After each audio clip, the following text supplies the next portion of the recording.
Hello and welcome to Conversations. I'm Robin Torres, your host. Today our guests are Mr. Chester Owens and Mrs. Johnny Love. Both are graduates of Sumner High School. Sumner High School here in Kansas City, Kansas was the first and only African American high school in the state from 1906 to 1978. 1978, Sumner High School closed its doors forever as Sumner Spartans and reopened the following year as Sumner Academy of Arts and Sciences. Students were reassigned as part of a court-ordered desegregation. Welcome to both of you, and thank you for being with us today. Thank you. Thank you for extending to us this invitation. Well, Sumner High School has such rich history and a legacy, and I just want to ask you guys a couple of questions about how you felt going to such a historic high school here in Kansas City, Kansas. Why don't you start first? Okay. Well, you know, you really don't miss your water until your well runs dry. And I hate to start off with an old saying, but that's really part of it. The experiences gained at Sumner carries you a great distance in your life and in your life's journey. And so what I started out with there, not only at Sumner, but within the community itself, gave me more than I can really imagine or measure in helping me to move forward in anything that I decided to do. I was really active in drama, music, and that really gave me an emphasis for what I decided to major in. Music was my area of emphasis. As I majored in elementary education at Emporia State University. Now you're a native of Kansas City, Kansas, right? Yeah. Well, okay. I grew up here. I was born in Marlton, Arkansas. Okay. And my family migrated here in the early 50s, and I grew up and was a part of the school systems for Kansas City, Kansas, okay, until graduation in 1963. And from that point on, I went to Emporia State Teachers College, got my BSE degree there, and worked for 18 years in the state of Colorado in Jefferson County Public Schools of Colorado. And after that, that's where I got my master's degrees, 2 master's degrees, and began to get into academic librarianship, and that's elementary education, then into academic librarianship. Okay. Yes. Mr. Owens? Right. I came to Sumner High School in 1946. My parents moved here from a small town in Arkansas called Ashdown, and I was in the 10th grade. I was awed by the school. And I'm not going to say that I was behind, but there were some things that we had not been exposed to in the school system that I'd attended in Arkansas. So Sumner was great. The teachers just took us under their wing, and I know personally helped me along because there's some things that I had not been exposed to. And I particularly remember the geometry class, and that was the class that I was put in the first year that I came in. We came here in October, so school had already started. And not only was I behind in the subject matter, I was behind in that school had already been going on for a year. But I will never forget the teacher by the name of George Green, who spent a lot of extra time with me, helping me to adapt to this new environment. How did he come about doing that exactly? Well, she would give me encouragement because I could not answer any of the questions and say it's going to be all right. I could go back and ask her things that I did not know, and sometimes it was embarrassing because I weighed about 98 pounds, was about 4'7", and you were reluctant to get up and say things in class because children would make fun of you, particularly if you were from the South during that time. And she made it very easy for me to come after class and ask her questions. The reason I asked is because sometimes students are passed by if they don't know the answer. Mm-hmm. They're Yes. not encouraged Yes. to answer the question or to even find out what the answer is. So, Yes. but there were other teachers there that did very similar things? Very much so, Yes. yes. And particularly the principal. When I was going there, Mr. John Hodge, and I always say that there should be a statue to that man here in Kansas City. And his philosophy was that no child shall fail. And that in itself gave you a lot of courage, and that you knew that you were not going to fail. And so whatever it took for you to make it, he would help you, assist you. You felt free to go to him at any time and ask him questions. Did you guys feel any pressure during that time being at Sumner High School? I think the pressure began in junior high at Northeast, because our slogan at that point was "Be the best," and you got that from Mr. Collins. You were told, and Rosella Swisher, who told you that you must be the best in anything that you tried to do. Mrs. Swisher had the real unique thing of visiting every family, every home of every family of the students that she taught. So that was a rare thing for a teacher to visit the home and talked. And that's what her visit caused my mother to travel at least a mile to PTA meetings at Northeast Junior.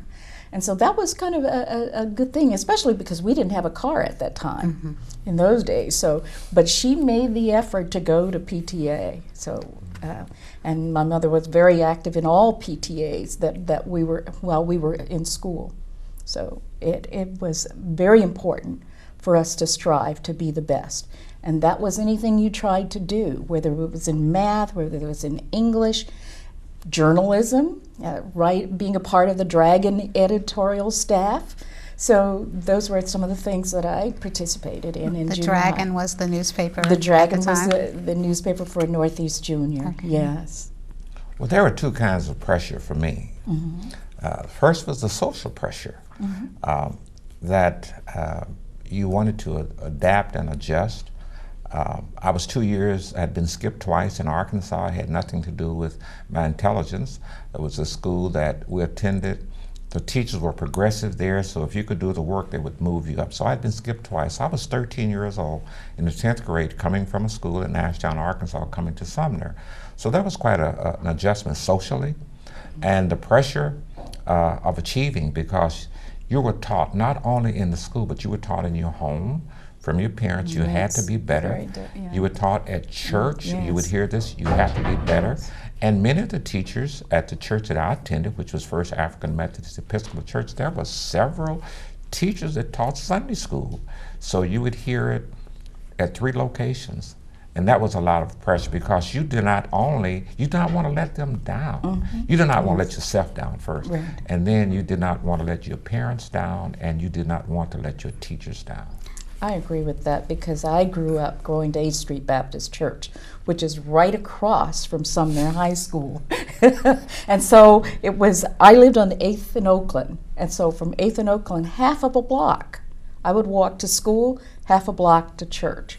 So there were people at church who were very important in my life too, as well, that demanded that you be the very best, from active participation in youth organizations, all the way through Baptist Training Union. He was Methodist, I was Baptist, so our churches, we were all functioning within a 5-mile radius of one another. That's the Sumner community. Okay.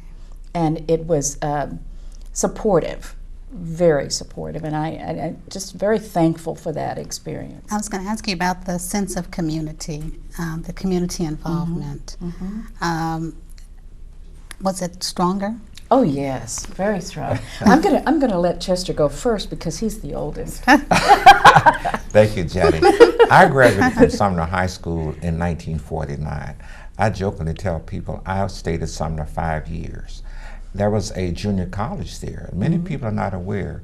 It was Sumner Junior College, because African Americans could not attend the Kansas City, Kansas Junior College, and that's what it was called then. So after I graduated from high school, I attended Sumner Junior College, but the community really made the school. People were involved in the community. they were involved in the school also.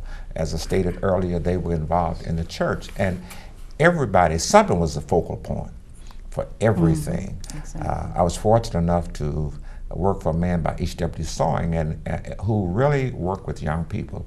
The first thing that he would do when he would get ready to hire a person, not only at the insurance agency where I worked and eventually purchased, but at Douglas State Bank, which he started in 1946. The first thing that he did would be to go to the high school and see, what did you do in high school? So he knew that if you came through, if you made good grades there, and if Mr. Hodge or Mr. Thompson say you were a good student, he knew that he had something that he could mold. So the community, it was like a young city. Mm-hmm. And we had everything. We did not really need to go outside of our community to get anything. I want to back up with something you said, that there was a Sumner Junior College. Yes. Right? Because you guys could not attend Kansas City, Kansas Junior College. Yes. Let me just, really, in 1923, when the junior colleges were first started for everyone, they used the same law that was passed in 1904 when they amended the Constitution to create Sumner High School. They also interpreted that at that time, where if you're an African American, you had to attend the junior college at Sumner. Yeah. And Mr. Hodge, John Hodge, was the dean from 1923, when the colleges first started, until 1951, when they closed it. And so it was called the Sumner Division of Kansas City, Kansas Junior College. I didn't know that. Yes. Rich history. Had some illustrious graduates. Yes. And it's something that the community college here should be proud of. We could go into some names, illustrious history of people who attended there. And have gone on to make major changes in sports, in the academic areas, yes, a number of things. You name it, you name it. Law, Attorney Elmer Jackson, for example, attended Kansas City, Kansas, Sumner Junior College. Sumner Junior College. Yes, Sumner Division of Kansas City, Kansas Junior College. Okay. So it's my wife and I jokingly laugh when we see persons when they pass to say that I went to Kansas City, Kansas Community College, and I'm saying, no, you didn't. You went to Sumner Division of Kansas City, Kansas Community College. But if you went to junior college before 1951, if you were African American, you went to Sumner Division of Kansas City, Kansas Community College. Yes. There was also another important program at that same time of the community college. In fact, it started a little bit earlier, the normal school at Sumner. This was the program that would train teachers to become teachers within the Kansas City, Kansas African American community. So Sumner produced a lot of teachers and trained them to become teachers in the elementary schools, because they were not permitted to teach in any other schools. Mm-hmm. And that training process, and what the principals would demand of them is that they continue that education process, meaning that they would get credit at other four-year institutions in order to complete that education. So that was very important to the community. One of the persons that attended, was very active in the convention, was Ms. Gussia Addison Butler. Yes. Who attended that and has done a great job. Mm-hmm. She's still very active, and she's more senior than I am, which makes her way up there. Okay. So we're talking about a real community. Yes. Yes. Tight-knit, loving, caring, encouraging individuals. You know, that just cared about families. I mean, many people would say, and we were talking to Delano Lewis this past weekend, and he says some of the children in Sumner would also known by what church they attended as well. So we would know that the Owenses were at First AME. That's right. We would know that the Blackmans were at 8th Street Baptist Church, and we would know that the Browns were at 8th Street Baptist Church, or the Poindexters were at 8th Street Baptist Church. So it was community in that sense.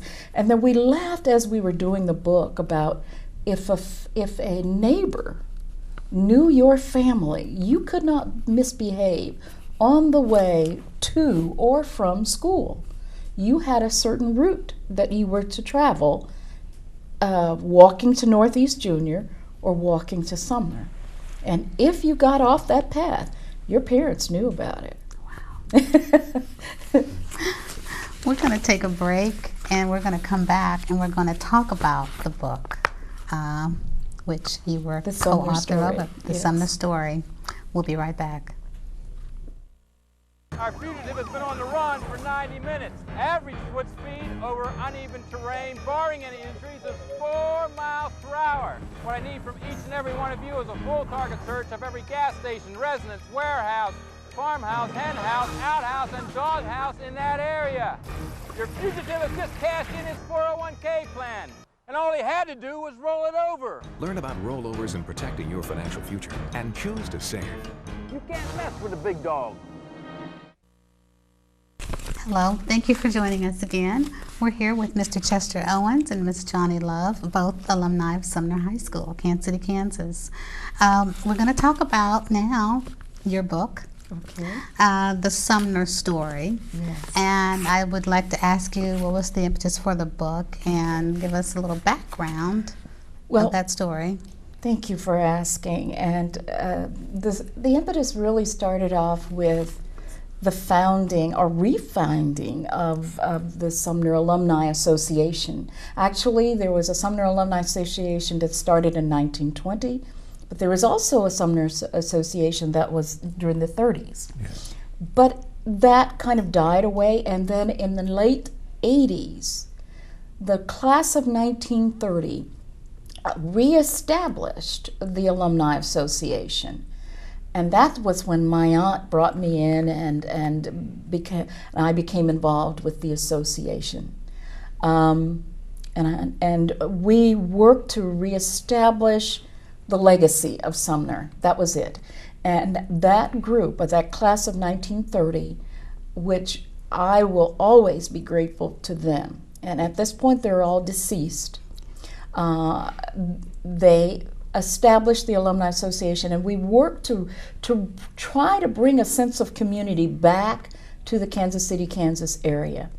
And what we to do is made sure that the memorabilia, many of the records and things like that became a part of the Kansas collection, Sumner collection at the KU in the Spencer Research Library. So many of the documents of Sumner are housed there.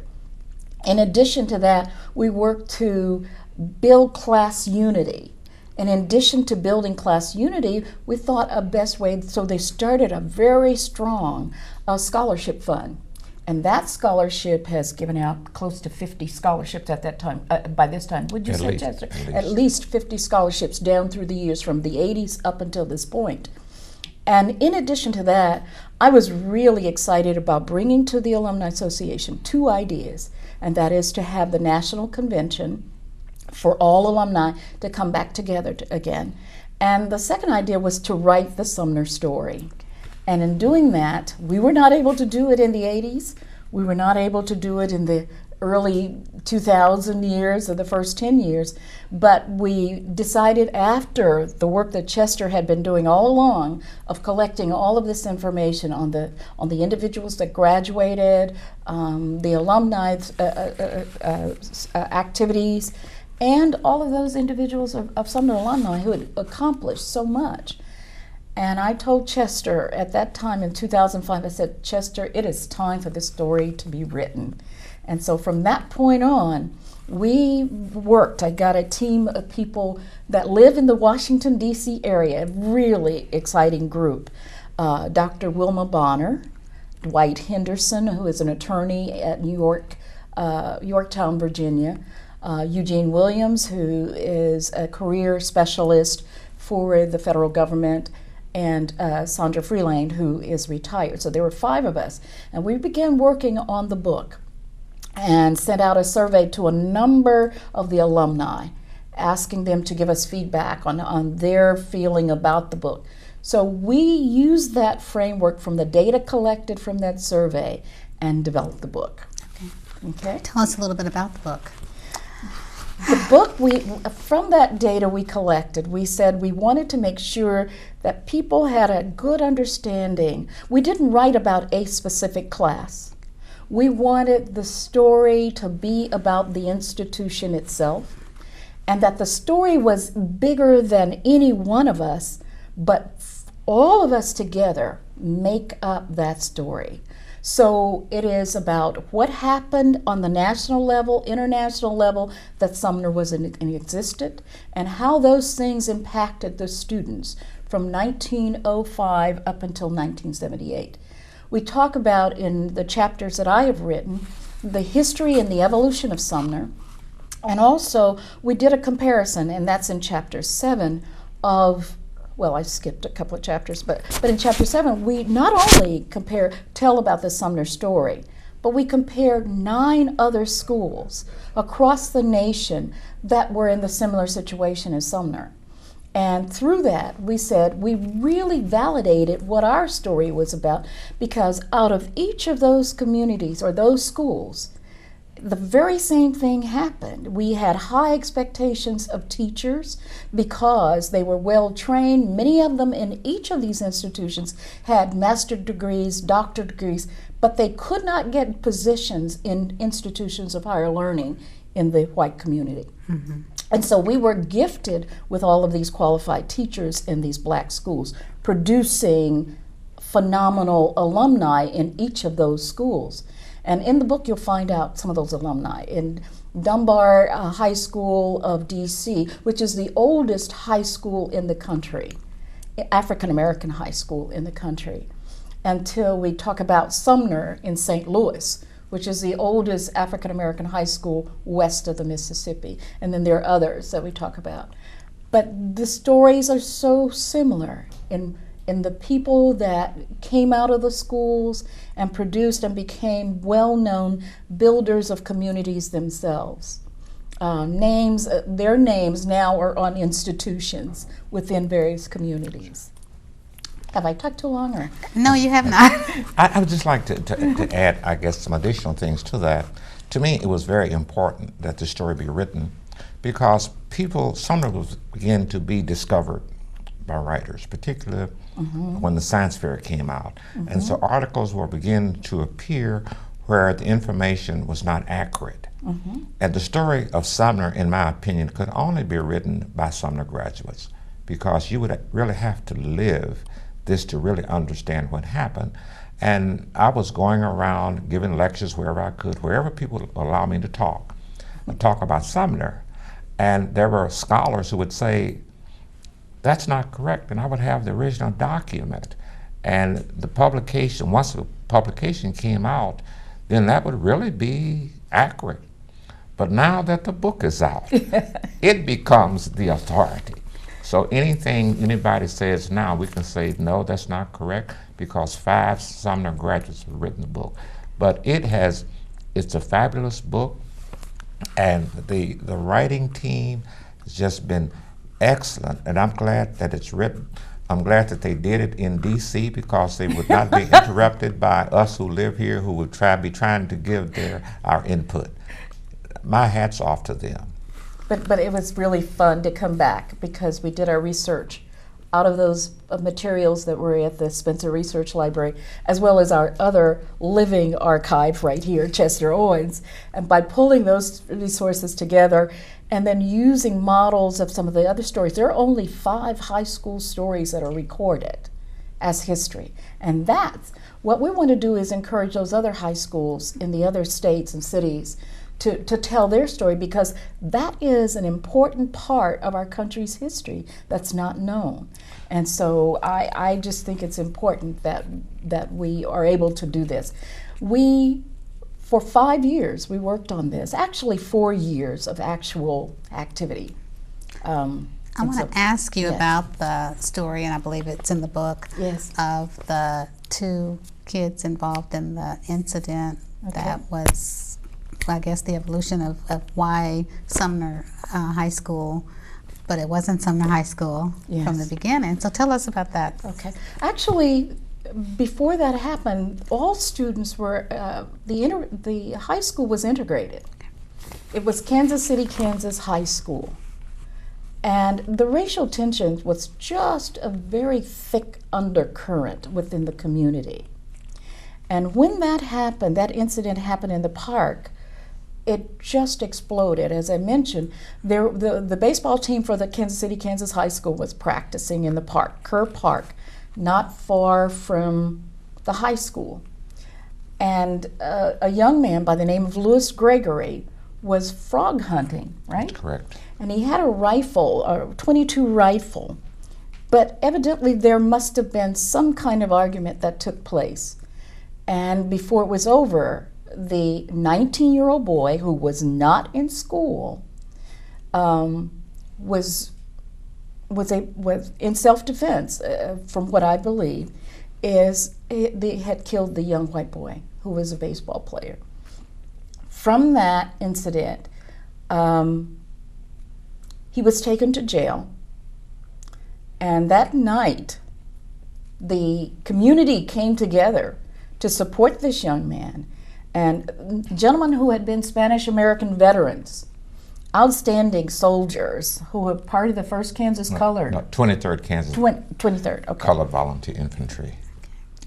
Came together to support and surrounded the Wyandotte County Jail and said, Okay. can you tell that part of the What? story, Chester? And what Yes. year was this? This was 1904. April 1904. 1904. If you read the Kansas City Star version of what happened, it tells how things were distorted. Mr. Murray, Orrin Murray, who assisted me, or at least I'm one of his pupils, actually interviewed and talked to the family of Louis Gregory, and they give a total story, different story.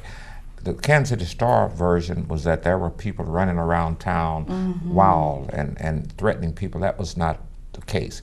There was a group called the 23rd Kansas Colored Volunteer Infantry who joined and was in the Spanish-American War. And they were discharged in 1898. And they maintained their own rifles. One of them, Mr. Napper, who attended 8th Street. One of them was the home that I live in, John Andrew Gregg, even though he was not a part of that, who was later probably one of the most outstanding Americans. Robert McNeil. Robert McNeil, who was pastor of Pleasant Green Baptist Church, who really led it. There was Nat Singletary, who had been a second lieutenant, John Waller, who'd been a captain in this group. And they said, no, this is not going to happen. Because in 1904, around the country, there was a number of lynchings and things going on around the country. So there was tension. And there was a group from Kansas City, Missouri, who was going to come over and supposedly lynch the person. That's why they got their rifles and say, this will not happen. The NAACP was beginning to be formed at the same time. Matter of fact, in 1903, the Niagara Conference was held in New York, where W.B. Du Bois called a number of people to come and do some things to help stop the lynching, plus start an organization. And Kansas City, Kansas had 2 persons there in 1903, and that was I.F. Bradley Sr. and B.S. Smith, both attorneys. Rich history. The story is very interesting. Very. We have such a rich history, and what we really want to do is to have young people read that story so that pride can come back. Where too. can they find this book? Well, we're really glad to say that Kansas City, Kansas Community College bookstore now has the book in its, and it's on sale, and the book is $24.95. But you can also go online to the Sumner Story 2010.com, and you can purchase it online. So I hope that we enjoy it. I've enjoyed working with the writing team in this project, and it is such an excellent feeling to know that we are rekindling for people a sense of pride in who they are and where they come from. It humbles me greatly. You guys had a celebration here a couple of days ago where the original marker was returned to Sumner High School. Right, and the alumni room. And the alumni room was opened at Sumner Academy of Arts and Academy. Science. Yes, and it will be open probably starting in August.